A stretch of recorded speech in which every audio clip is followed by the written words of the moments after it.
Perkenalkan, nama saya Marcelo Shalom Atta El Putra dengan NIM 141240135. Di sini saya akan menjelaskan tentang gimana perusahaan bisa mengatur bahan baku, tenaga kerja, dan modal biar hasil produksinya maksimal tapi biaya tetap efisien. Nah, itulah yang dibahas di teori produksi.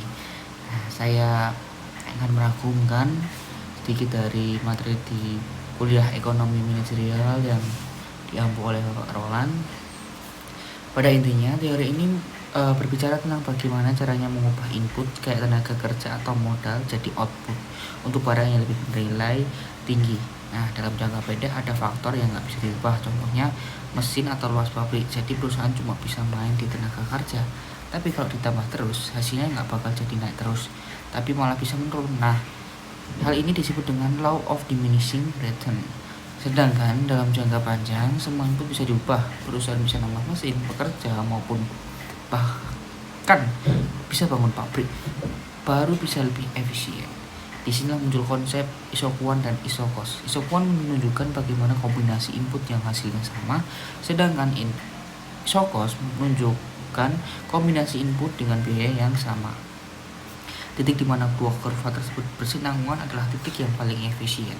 Biaya minimal, output maksimal. Nah, kalau semua input dinaikkan bareng-bareng, hasilnya bakal berbeda-beda.